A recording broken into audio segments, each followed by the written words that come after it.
Chapter दूसरा, नए साझेदार का प्रवेश। Entry of new partner.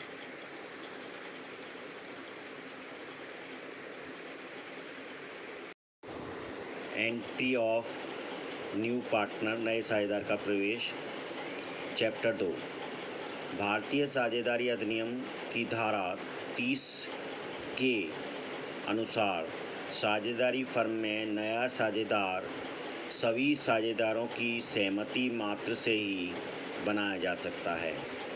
ऐसी परिस्थिति में पुराना अनुबंध समाप्त कर नया अनुबंध बना जाता है।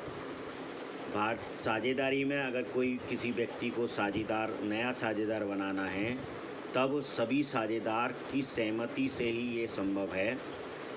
और इसमें ऐसी स्थिति में पुराना अनुबंध जो पुराने साझेदारों के बीच में था, उसको समाप्त कर नया अनुबंध बनाना जाएगा। जो नया साझेदार है उसकी भी सहमति उसमें होगी। अब बात आती है इसकी आवश्यकता क्या है, क्या ज़रूरत है नए साझेदार की एंट्री करने की। तो इसकी कुछ आवश्यकताएं निम्नलिखित हैं।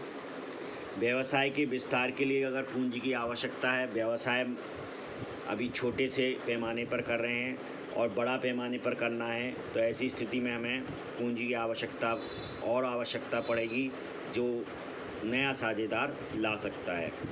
व्यवसाय संचालन के लिए कोई योग्य एवं कुशल व्यक्ति की आवश्यकता होती है। ऐसी स्थिति में अगर जो नया साझेदार अगर कोई योग्य व कुशल है उस क्षेत्र का, तो हम उस ऐसे व्यक्ति को साझेदार बना सकते हैं। प्रभावशाली व्यक्ति को साझेदार बनाकर ताकि उसके प्रभाव के प्रयोग से व्यवसाय की उन्नति की जा सके।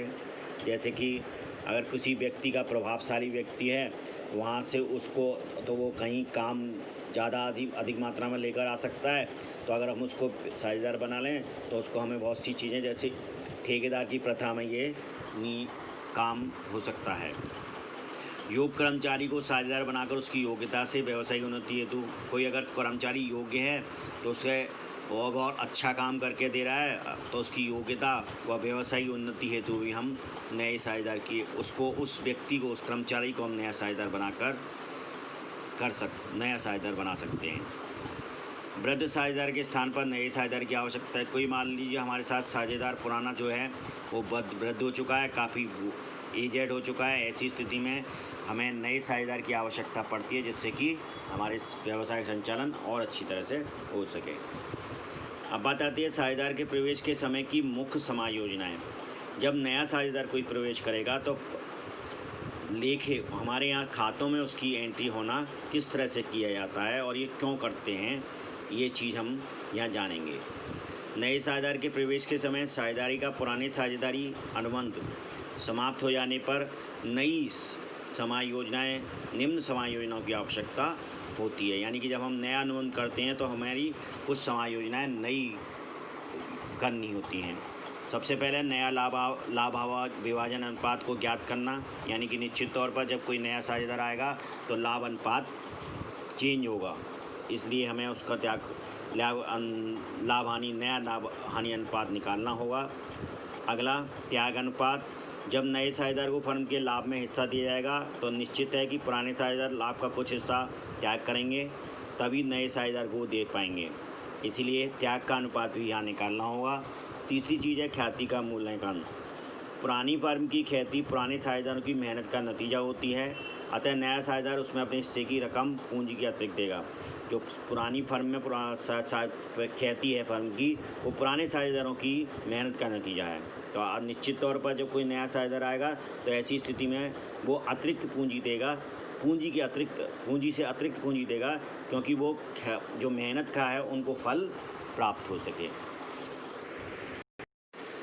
ख्याति ज्ञात करना। अब ख्याति का मूल्यांकन ज्ञात कैसे किया जाए ये देखते हैं। तो ख्याति का मूल्यांकन सबसे पहले गत वर्षों के शुद्ध लाभों के औसत लाभ के 2 वर्ष के क्रय के आधार पर ख्याति की गणना कीजिए। यानी कि ख्याति किस तरह से गणना की जाती है वो यहाँ पर देखते हैं। जैसे औसत लाभ, मान लीजिए वो कह रहा है कि गत वर्ष, और ये प्रश्न में दिया हुआ होगा कि ख्याति किस तरह से ज्ञात की जाएगी। तो सबसे पहले औसत शुद्ध लाभ विधि।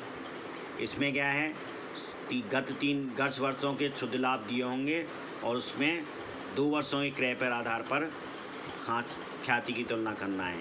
ऐसी स्थिति में पिछले तीनों सालों के लाभ जोड़ लिए या पिछले सालों के लाभ जोड़ लिए, उसमें वो जो जोड़ आया उसमें जैसे कि हमारी इसमें है 30,000, 40,000 और 56,000 पिछले 3 सालों के लाभ हैं। तो ये टोटल बनते हैं 1,26,000।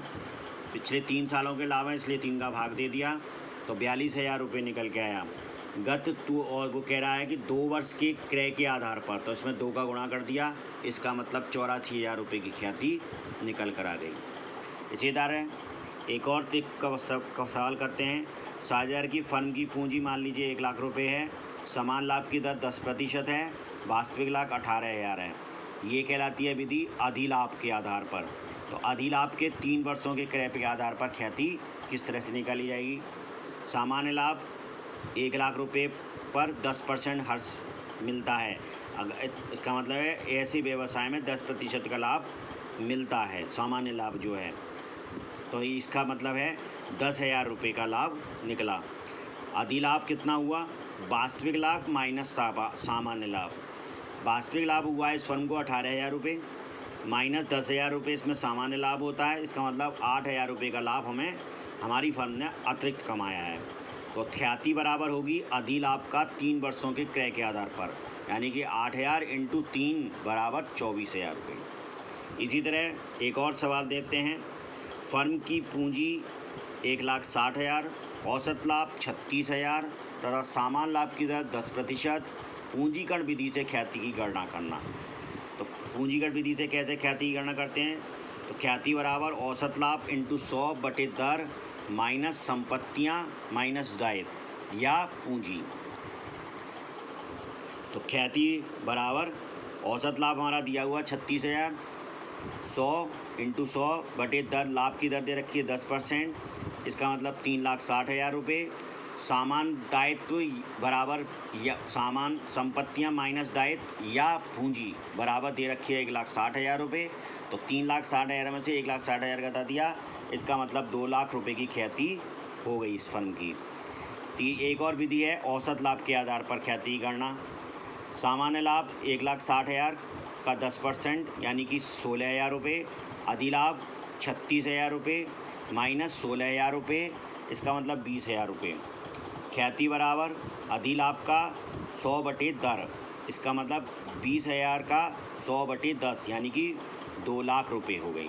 औसत लाभ के आधार पर ख्याति की गणना इस तरह से हो गई। तो 4 प्रकार से हम ख्याति की गणना कर सकते हैं।